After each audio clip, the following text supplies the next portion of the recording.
Bienvenue à 180, bienvenue dans cette série Lendemain de veille. C'est la troisième partie de cette série où finalement, en se basant sur le livre de la Bible qui s'appelle Ecclésiaste, on cherche à se poser des vraies questions et essayer de trouver aussi des éléments de réponse.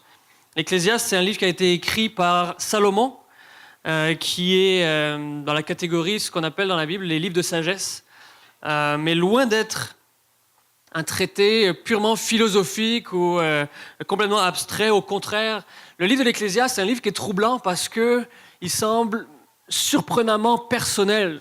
C'est une description très, très honnête, où finalement on a l'impression de se retrouver face à un miroir quasiment, quand on lit le livre de l'Ecclésiaste, où on peut s'identifier avec les questions que Salomon pose, on peut s'identifier avec ses quêtes, avec ses questions, avec les défis à trouver un sens à la vie. On peut vraiment s'identifier à ce questionnement-là, parce que nous-mêmes, chaque être humain, finalement, est confronté à qu'est-ce que je fais, quel sens est-ce que je peux tirer de la vie? Parce qu'il y a bien des affaires qui fonctionnent, qui marchent. Il y a des belles choses, il y a des beaux moments, il y a des choses qui valent la peine de vivre, mais il y a toujours une contrepartie qui vient avec et qui nous font poser la question, finalement, c'est quoi le sens? On peut très bien voir le sens de la vie quand, admettons, un nouveau-né vient au monde. Mais quel sens est-ce qu'on peut donner à la beauté de la naissance d'un enfant quand à la place on s'en va dans des funérailles, par exemple? On est prêt à comprendre la beauté de la vie au début, mais on n'arrive pas à comprendre c'est quoi le sens en bout de ligne si tout le monde finit par partir de cette manière-là.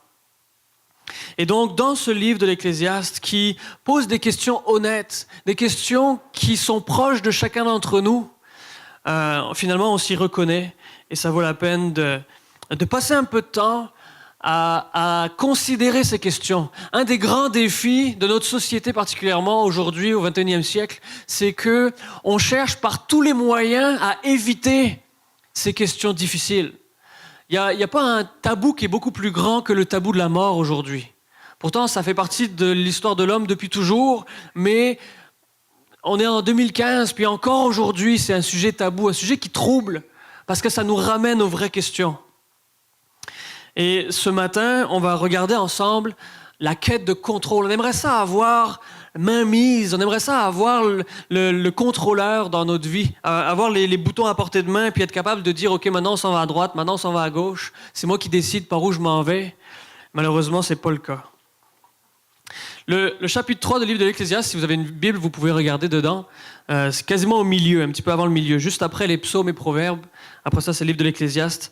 Le chapitre 3, c'est le chapitre qu'on va regarder aujourd'hui, commence par un poème finalement. C'est un texte qui nous est donné sous la forme d'un poème. Et puis, je vais le lire pour commencer, puis ensuite on va plonger dedans. Il y a un temps pour tout. Un temps pour toute chose sous les cieux. Un temps pour naître et un temps pour mourir. Un temps pour planter et un temps pour arracher ce qui a été planté. Un temps pour tuer et un temps pour guérir. Un temps pour abattre et un temps pour bâtir. Un temps pour pleurer et un temps pour rire. Un temps pour se lamenter et un temps pour danser. Un temps pour lancer des pierres et un temps pour ramasser des pierres. Un temps pour embrasser et un temps pour s'éloigner des embrassements. Un temps pour chercher et un temps pour perdre. Un temps pour garder et un temps pour jeter. Un temps pour déchirer et un temps pour coudre. Un temps pour se taire et un temps pour parler. Un temps pour aimer et un temps pour haïr. Un temps pour la guerre et un temps pour la paix. Quand on lit ce passage-là, ça vient assez étourdissant. Ce rythme incessant, n'est-ce pas? Il y a un temps pour ci, un temps pour ça. Un temps pour quelque chose de beau, mais aussi un temps pour quelque chose de laid. Un temps pour la joie, mais aussi un temps pour la tristesse. Puis ça continue, il y a un temps pour ci, un temps pour ça, un temps pour ci, un temps pour ça. C'est un peu comme vous regardez votre montre, puis la trotteuse, elle s'arrête pas. Quand elle s'arrête, la batterie, elle marche pas, puis ça aide pas non plus. Mais elle s'arrête pas. Je sais pas si ça vous est déjà arrivé. Moi, je me rappelle, quand j'étais petit, on avait un sablier. On avait un sablier dans la cuisine à l'époque où on n'avait pas des smartphones qui nous disaient combien de temps cuire un œuf. Est-ce qu'il y en a qui se rappellent de ça? Il y avait un sablier pour te dire combien de temps il faut cuire un œuf. Puis là, moi, j'étais petit. Les moins de 30 ans, c'est comme, man, tu viens de la préhistoire. Je suis fier de dire que j'ai vécu à l'époque des sabliers. Okay? Je ne sais pas si vous avez déjà passé le temps à prendre le sablier, puis le retourner, puis vous regardez le sable s'écouler. Il y a quelque chose de fascinant là-dedans, et qui est quasiment hypnotisant. On regarde le sable s'écouler, puis il s'écoule doucement, mais il s'écoule. Puis il n'y a pas rien qu'on peut faire avec ça. Il n'y a pas rien qu'on peut faire pour empêcher le temps de passer. Puis quand on est jeune, on réalise pas à quel point le temps passe vite. Puis quand on est plus vieux, on dit, voyons, ça a donc passé vite. Puis je sais que moi, je suis comme quelque part entre les deux. Puis je le sais un peu, mais pas encore vraiment. Mais une chose qui est certaine, c'est que le temps passe puis qu'on peut rien y faire. On peut rien y faire. Vous savez, la quantité de millions et de milliards de dollars qui sont investis aujourd'hui pour essayer de développer une technologie pour survivre au temps qui passe. Je ne parle pas juste des crèmes de nuit, puis des potions anti-rides et tout ça, oui, ça en fait partie. Mais même la cryogénisation. Vous avez entendu parler de ça? Les gens ne veulent pas mourir. Les gens ne veulent pas que le temps passe. Les gens ne veulent pas que le temps s'arrête à un moment donné. Et on voudrait que ce soit éternel. On voudrait vivre éternellement. Mais on ne peut rien faire avec le fait que le temps passe. Puis plus que ça, ou je devrais peut-être dire pire que ça, on ne peut rien faire non plus avec le contenu. Non seulement le temps passe, et le temps passe inexorablement, mais en plus, la vie nous amène tout un tas d'événements pour lesquels on ne peut rien faire, pour la plus grande partie en tout cas. D'où ce texte de Salomon qui dit « Il y a un temps pour naître et un temps pour mourir ». Ce n'est pas parce que c'est ça qu'on choisit, c'est parce que c'est juste la réalité. C'est la vie. On a cette expression en français qui est assez incroyable. C'est la vie. Quoi que ce soit qui nous arrive, c'est la vie. C'est la vie. Et il y a des guerres, et il y a des temps de paix, c'est la vie. Il y a des chicanes, il y a des réconciliations, et c'est la vie. Il neige, puis ça dure longtemps, puis c'est la vie. On aimerait ça contrôler. C'est long l'hiver, c'est long à Québec en particulier, je découvre ça en ce moment. C'est long. C'est la vie. On ne peut rien y faire. À un moment donné, le printemps va venir, puis on va être content que le printemps vienne, puis l'été, puis l'automne, puis l'hiver va revenir encore. C'est la vie. C'est comme ça, on ne peut rien y faire. Mais c'est incroyablement fatigant, parce qu'on aimerait donc être capable de décider ce que la vie nous réserve ou non. On aimerait ça prendre cette liste dans ce passage, dans ce poème, puis juste prendre la moitié. Il y a un temps pour bâtir, celui-là, je suis prêt à le prendre. Mais il y a un temps pour détruire aussi. J'aimerais ça skipper celui-là. Il y a un temps pour naître, oui. Il y a un temps pour mourir aussi. Je peux-tu l'éviter? Il y a un temps pour les embrassades, puis il y a un temps pour s'éloigner des embrassements. On a tous un choix qu'on préférerait, mais la réalité, c'est qu'on n'a pas le choix. La liste aurait pu continuer longtemps encore. Il y a un temps pour beaucoup de choses, et on a peu de contrôle dessus. Maintenant, on réagit de deux manières face à cette réalité, face à ce « c'est la vie ». On réagit de deux manières. Typiquement, le premier, c'est qu'on cherche à tout prix à regagner le contrôle sur le plus de circonstances possibles. On veut avoir le contrôle. Alors, on va tout mettre en place pour contrôler tout ce qu'on peut contrôler au maximum. Alors, on a des assurances pour si l'auto brise, on a des serrures sur notre maison pour si quelqu'un veut nous voler, on a des REER pour plus tard, on a une assurance chômage, on a toutes sortes d'affaires, on met des protections à nos genoux quand on apprend à faire du vélo, puis on fait tout ce qu'on est capable de faire pour contrôler la vie. Et tout ce qu'on achète aujourd'hui, on peut acheter une garantie prolongée. Vous allez acheter n'importe quoi, vous pouvez avoir une garantie prolongée. On aimerait ça une garantie prolongée sur la vie aussi. Mais Best Buy ne semble pas avoir encore investi dans ce domaine-là.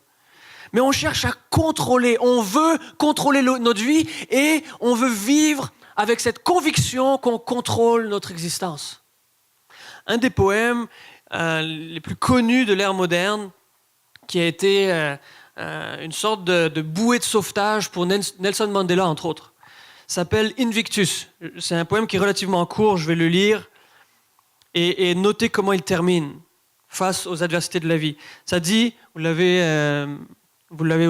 à l'écran ici, « Dans les ténèbres qui m'enserrent, noires comme un puits où l'on se noie, Je rends grâce au Dieu quel qu'il soit pour mon âme invincible et fière. Dans de cruelles circonstances, je n'ai ni gémi ni pleuré. Meurtri par cette existence, je suis debout bien que blessé. En ce lieu de colère et de pleurs se profile l'ombre de la mort, et je ne sais ce que me réserve le sort, mais je suis et je resterai sans peur. Aussi étroit soit le chemin, nombreux les châtiments infâmes, je suis le maître de mon destin, je suis le capitaine de mon âme. C'est beau, hein? Ça donne des frissons, ça fait lever le poil sur les bras. C'est inspirant. Je me rappelle avoir vu le film où il cite ce passage-là. Comme je disais, on ne contrôle pas tout dans la vie. On entend ce poème, puis c'est bien écrit, puis c'est inspirant, puis on voudrait dire avec lui, je suis le capitaine de mon âme, c'est moi le capitaine du navire, c'est moi qui décide où je m'en vais. Malheureusement, ce n'est pas le cas. Malheureusement, on ne peut pas contrôler notre existence. La vie est pleine d'événements qui nous échappent, de circonstances sur lesquelles on n'a pas notre mot à dire. Oui, on peut prendre beaucoup de décisions. Oui, on peut décider de beaucoup de choses. Mais il y a encore autant et plus de circonstances dans lesquelles on n'a rien à dire. Et on peut juste baisser la tête et dire « c'est la vie, c'est la vie ». Qu'est-ce qu'on fait quand un médecin nous donne un diagnostic? C'est la vie, on ne peut rien y faire.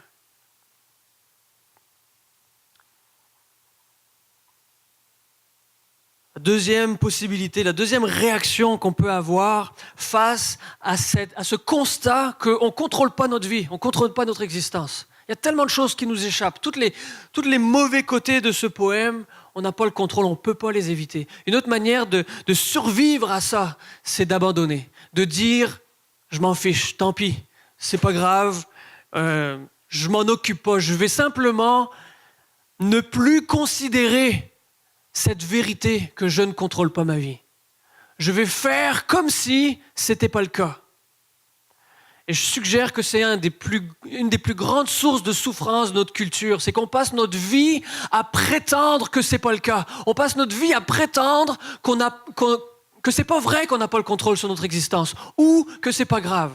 Alors on investit toute notre fortune, tout ce qu'on est capable dans des divertissements, dans tout ce qui va pouvoir nous décrocher l'esprit de cette vérité. J'ai pas le contrôle sur ma vie. Et probablement qu'à un moment donné ou à un autre, je vais souffrir à cause de ça. Je crois que c'est en grande partie à cause de cette réalité-là que l'homme, quel que soit le chemin qu'il emprunte, est tellement prompt à devenir addicté à quelque chose, dépendant de quelque chose. N'importe quoi qui va anesthésier cette conscience. J'ai pas contrôle sur ma vie.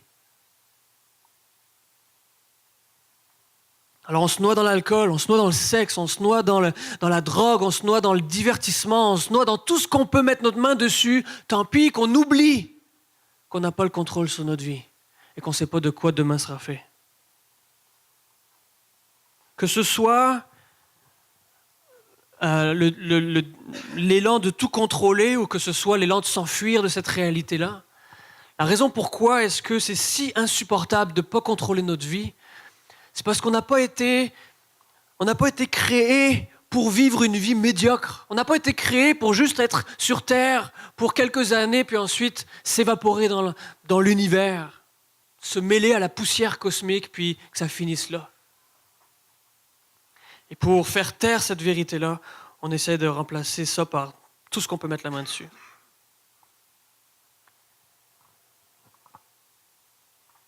Un petit peu plus loin, on apprend dans le livre d'Ecclésiaste que, évidemment, c'est pas tout ce qu'on peut déduire de l'univers, c'est pas tout ce qu'il y a à savoir. On se rappelle que Salomon parle de la perspective humaine. Il dit, un homme qui regarde le monde aller, voilà ce qu'il déduit. Voilà ce qu'il constate. Et on peut constater ça avec Salomon. C'est vrai qu'il y a un temps pour toutes ces choses-là, que ça nous plaise ou non dans un sens, mais c'est la réalité. Et il dit, « J'ai vu quelle occupation Dieu soumet les fils de l'homme. Il fait toutes choses belles en son temps. Même il a mis dans leur cœur la pensée de l'éternité, bien que l'homme ne puisse pas saisir l'œuvre que Dieu fait, du commencement jusqu'à la fin. »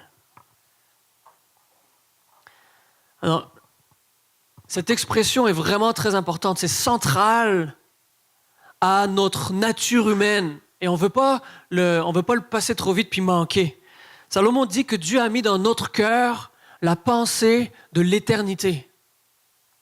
Autrement dit, quelque part au fond de nous autres, dans nos tripes ou dans le cortex inférieur gauche, je ne sais pas où, là, quelque part, on a la conscience, la pensée que il y a plus que juste notre vie, c'est quelques années sur la terre. On a cette conscience qu'on est fait pour plus que ça. On a la pensée de l'éternité en nous. Et que quand on meurt ou quand quelqu'un dans notre entourage vient à mourir puis s'en va, on est révolté à l'intérieur puis on se dit pourquoi est-ce que ça doit finir comme ça? Personne n'est satisfait de voir un proche partir en se disant voilà, c'est la vie. Ce c'est la vie-là est absolument insupportable parce qu'on sait qu'on n'est pas juste fait pour ça. On sait qu'on veut plus de la vie, puis quand ça vient à s'arrêter, on n'en a encore pas eu assez. Le fait qu'on ait la pensée de l'éternité en nous, je crois que c'est ça la plus grande source de souffrance qu'on peut avoir.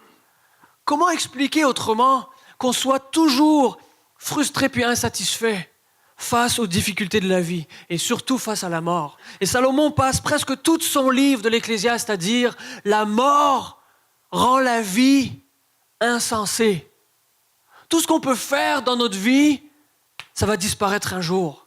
Tout ce qu'on peut vivre dans notre vie, ça va disparaître un jour. Tout ce qu'on peut éprouver, tout ce qu'on peut accomplir, ça va disparaître un jour. Comment est-ce qu'on peut en profiter? Comment est-ce qu'on peut être content, satisfait, puisqu'on doit tous mourir? Et il semble qu'à travers toute l'histoire, à travers toutes les cultures, l'homme n'arrive pas à accepter que la mort c'est la fin et que c'est tout ce qu'il y avait à l'histoire. Vous savez, une des choses qui est intéressante quand on regarde les différentes cultures, les cultures anciennes, les cultures qui sont, entre guillemets, primitives, ancestrales, on retrouve à travers toutes ces cultures-là une fascination pour la vie après la mort. Les Égyptiens avaient des rites extrêmement complexes pour s'assurer que quand on meurt, ensuite on s'en va quelque part ailleurs. Les Grecs aussi, les Romains aussi, dans toutes les cultures qu'on peut rechercher, les gens sont invariablement fascinés par le désir qu'il y ait quelque chose après la mort. Je crois que la réponse est juste ici dans le livre. On a la pensée de l'éternité. On ne peut pas être juste satisfait avec une courte vie dans laquelle on n'a même pas le contrôle que ça va être une belle vie. La raison pourquoi on ne peut pas être satisfait, c'est parce qu'on est fait pour plus, on est créé pour plus. On est créé pour l'éternité. Cette semaine, un chroniqueur bien connu, Richard Martineau, écrivait « Qu'est-ce qu'on fait quand on a la vie devant soi et une soif inextinguible, c'est-à-dire qu'on ne peut pas éteindre, j'aime ça les grands mots, et une soif d'absolu. Qu'est-ce qu'on fait quand on a une soif d'absolu? Il dit on se gèle la bine, on tombe tête première dans le sexe et on surfe sur Internet à la recherche d'une vision du monde, n'importe laquelle, capable de combler le trou qu'on a au fond de l'âme. Maintenant, la question qu'il faut se poser, c'est pourquoi est-ce qu'on a ce trou-là au fond de notre âme? Pourquoi est-ce qu'on ne peut pas juste se contenter de vivre les années qu'on peut vivre sur la Terre, en tirer le maximum, partir dans le sud de temps en temps, faire du tennis le jeudi soir avec les amis, prendre un café avec ceux qu'on aime, puis un jour ça finit? Pourquoi est-ce qu'on ne peut pas être satisfait avec ça? Pourquoi est-ce qu'on veut toujours plus? Parce qu'on a été créé pour plus. C'est dans notre nature même. C'est dans notre nature même. C'est comme si on avait une Porsche, puis tout ce qu'on faisait, là, c'est des allées-venues dans notre entrée de char, dans notre entrée de maison. C'est pas fait pour ça. Hey, ce serait frustrant. Tu vois le levier de vitesse, il y en a 6 là-dessus, puis t'as jamais passé autre chose que la première puis le reculon. Puis tu la vois, la voiture, elle est profilée pour aller vite. Puis t'as tout un tas d'affaires qui te crient dans ta tête, dans ton intelligence. Le micro. Quand je m'énerve, ça a l'air que je pèse les pitons. Tout te dit que cette voiture-là est faite pour plus que ça. Puis toi, t'as une entrée de char pour 2 voitures devant chez vous, puis tu fais juste ça avec, puis tu te dis « Wouh, c'est le fun! » Non, pas tellement. C'est pas vraiment le fun. Mais c'est ça qui se passe dans notre vie. On passe notre vie à nous dire « Coudonc, pourquoi est-ce que je suis pris dans cette entrée de voiture-là? Je ne suis pas faite juste pour ça.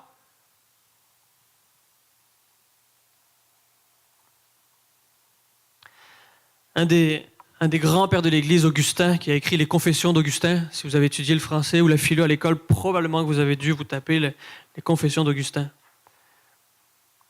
Il a écrit, il fait une sorte d'introspection personnelle, puis s'adresse à Dieu en disant « Tu nous as créés pour toi, ô Dieu, et nos cœurs sont à jamais agités avant de trouver leur repos en toi. » La détresse humaine, le désespoir vient du fait qu'on est fait pour plus. On est fait pour autre chose. On n'a pas été créé juste pour du 9 à 5 pendant 40 ans en espérant qu'il nous reste assez de santé puis d'argent à la fin pour aller dans le sud. On n'est pas juste fait pour ça. Puis ça, c'est si on vit dans le bon pays puis dans le bon continent.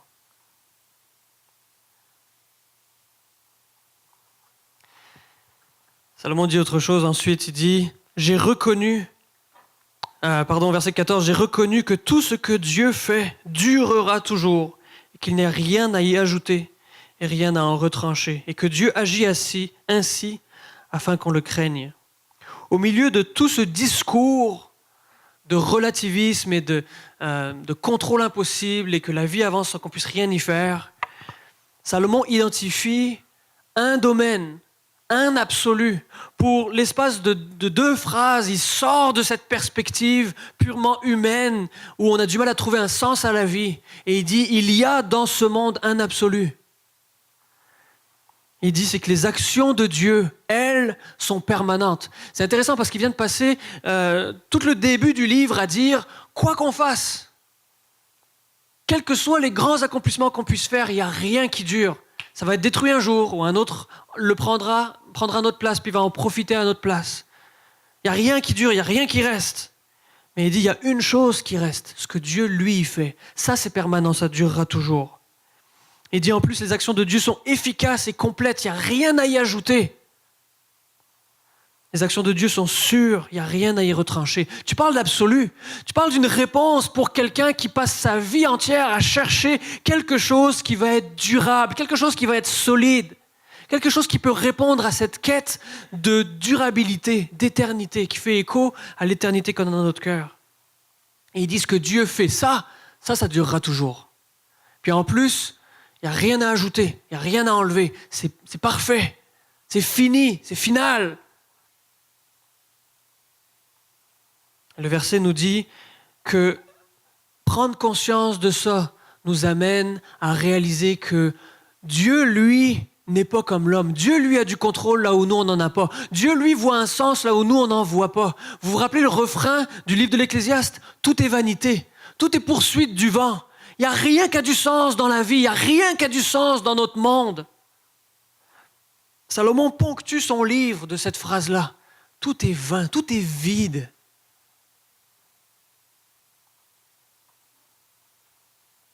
Et il dit que Dieu, lui, est au contrôle et pas nous.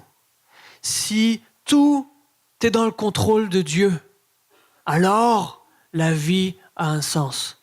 Et non seulement ça, mais si tout est dans le contrôle de Dieu et que Dieu est en train d'accomplir un plan qui est parfait et qui est durable, alors on peut trouver un sens à cette vie, à cette existence. Le désespoir, c'est la vie sous le soleil, c'est-à-dire d'une perspective purement humaine.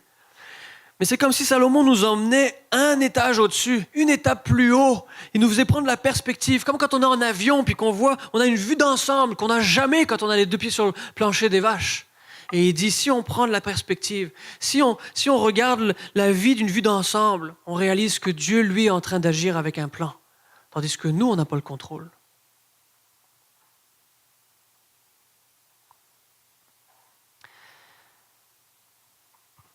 On a donc 2 réactions typiques au fait que notre vie manque de sens, manque de contrôle et qu'on n'a pas le choix. Comme j'ai dit, on peut essayer à tout prix de tout contrôler, ou bien on peut juste abandonner en disant « je vais juste essayer de ne pas m'en rappeler.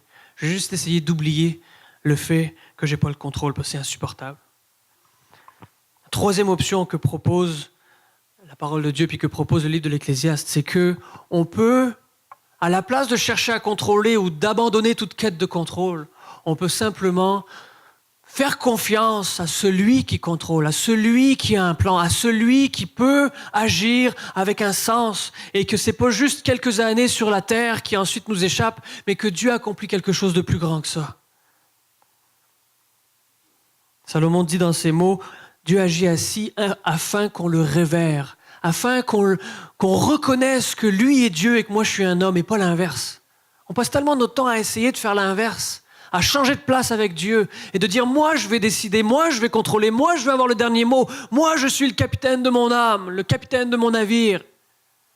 Mais on sait que cette quête-là mène à rien. On sait que ça ne marche pas. On peut avoir l'impression d'avoir le contrôle pendant un certain temps, mais on ne l'a pas en réalité. Dieu, lui, peut l'avoir. Parfois, c'est frustrant de se dire qu'on ne comprend pas tout dans la vie. Puis on a comme une réticence quasiment intestine à abandonner à Dieu sans tout savoir, sans tout comprendre. On est dans une société très rationnelle, scientifique, cartésienne. Il faut que tout ait du sens et je veux absolument tout comprendre avant de faire quelque chose. Et c'est un peu comme quand on va voir le médecin ou le chirurgien puis qui dit « si tu veux vivre, ça va prendre que moi je t'opère ». Puis il pourrait nous expliquer en essayant de vulgariser un petit peu la procédure, la raison, ou etc. Mais le gars, il a fait 15 ans d'études poussées puis c'était déjà une bolle au départ. C'est sûr qu'on ne comprendra pas tout. Mais à un moment donné, il faut qu'on accepte « ok, moi je vais me coucher sur la table d'opération, puis lui il va devoir faire son travail. Moi je ne peux pas le faire, je ne suis pas capable, je ne contrôle pas cet aspect-là. » Mais le chirurgien, lui, il contrôle. Lui, il est capable. Lui, il peut faire cette intervention. Je n'ai pas vraiment le choix que de me confier en lui. De lui faire confiance. Je vais accepter de faire confiance et de perdre le contrôle pour un instant. C'est la même chose avec Dieu. On peut essayer de contrôler notre vie du début à la fin. Et selon Salomon, puis selon l'expérience humaine en général, c'est pas mal perdu d'avance, c'est une cause perdue. Parce qu'il y a toujours quelque chose qu'on ne va pas contrôler. C'est pas vrai qu'on est capable de toujours tout contrôler, puis de protéger notre entourage, puis de se protéger soi-même. On n'est pas capable. Le bulletin de nouvelles est rempli d'événements où les gens n'ont pas pu contrôler leur environnement. Où on peut dire, je contrôle pas, mais je suis pas capable de vivre avec ça, fait que je vais juste comme m'anesthésier le cerveau, puis espérer que je l'oublie. Ou bien on peut décider, je vais me confier dans la personne qui peut contrôler, qui a un plan plus global, une vision plus large de ce qui arrive. Je vais me confier en lui. J'aimerais inviter les musiciens à s'avancer avant de conclure.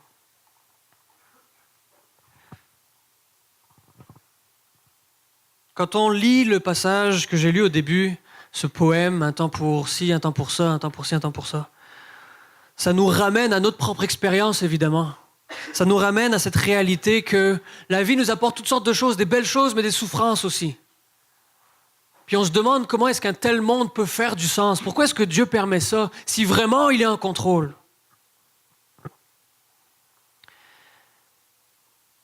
C'est pour ça que je propose que Ecclésiaste, c'est un bon point de départ. Mais c'est pas tout. Il y a d'autres choses décrites dans ce livre-là qui valent la peine d'être découvertes. Et on découvre que le plan de Dieu n'est pas juste un plan qui nous échappe, puis un plan qu'on ne contrôle pas, mais que c'est un bon plan aussi. C.S. Lewis, un auteur très connu du siècle dernier, a écrit « Aux prises avec la souffrance, ils disent, les hommes, aucun bonheur futur ne pourra la compenser, cette souffrance, sans savoir que le ciel, lorsqu'ils y seront, œuvrera à rebours et changera cette agonie même en gloire. » On aime ça prétendre qu'on sait tout, mais la réalité, c'est qu'on ne sait pas tout. Je ne sais pas si vous êtes amateurs de la trilogie Le Seigneur des Anneaux, mais il y a une phrase dedans qui est vraiment, j'espère pas friser les oreilles de personne, là, prophétique. Dans Le Retour du Roi, Sam Gadji, il va voir Gandalf, puis tout le monde pensait que Gandalf était mort. Puis il dit « Voyons, je pensais que tu étais mort. En fait, je pensais que j'étais mort moi aussi. Qu'est-ce qui se passe? » Là, il pose la question « Tout ce qui est triste est-il en train de devenir faux? Autrement dit, toutes les souffrances sont-elles en train de s'effacer? Est-ce que toutes les souffrances qu'on a vécues vont finir par disparaître, puis ne plus être? La Bible répond oui. La Bible répond oui. Quand bien même on est pris dans cette vie avec des joies mais aussi des souffrances, des belles journées mais aussi des journées désespérantes, avec la vie mais aussi avec la mort, la Bible nous dit un jour, ce sera plus comme ça. Tout ce qui est triste un jour ne sera plus vrai. Je voudrais terminer avec deux passages du Nouveau Testament qui nous montrent comment Dieu s'y prend pour changer la réalité du monde, pour faire en sorte qu'un jour, tout ce qui est triste ne sera plus vrai. Pour faire en sorte que cette fatalité dans notre vie ne sera pas toujours vraie. Dans 2 Timothée, premier chapitre, verset 10, ça dit « La grâce a été manifestée maintenant par la venue de notre Sauveur Jésus-Christ qui a réduit la mort à l'impuissance et a mis en évidence la vie et l'immortalité par l'Évangile. » Cette souffrance humaine qui nous ronge depuis le jour où on est jusqu'au jour où on retourne à la poussière, cette souffrance que la mort est inévitable. La Bible nous dit, un jour la mort elle-même va être défaite. Un jour la victoire va être remportée sur la souffrance et sur la mort à cause de Jésus-Christ qui est venu payer la dette du péché, qui est venu payer cette pénalité qui nous fait un jour devoir dire « ma vie est finie », qui un jour nous fait mourir. Cette même pénalité-là a été payée par Jésus-Christ, si seulement on veut accepter ce cadeau. Romains 5,6 nous dit « Car lorsque nous étions encore sans force, c'est-à-dire incapables », c'est ça que Salomon dit tout au long du livre, on est incapable de changer notre destin. Christ, au temps marqué, est mort pour des impies, pour des injustes. À peine mourrait-on pour un homme de bien, mais Dieu prouve son amour envers nous, en ce que lorsque nous étions encore des pécheurs, Christ est mort pour nous. Christ, lui, Jésus-Christ, a choisi de faire le sacrifice de sa propre vie pour que nous puissions vivre, pour que nous puissions être sortis de ce cycle mortel qu'est notre vie. Parfois, on est tenté de lire le livre de l'Ecclésiaste et d'être vraiment découragé. Parce que c'est un livre qui est décourageant si on oublie que notre vie ne se limite pas à ce qu'on peut voir sous le soleil, cette fameuse expression « sous le soleil ». C'est pas tout ce qu'il y a à la vie. Et heureusement, parce que sinon ce serait vraiment frustrant, désespérant.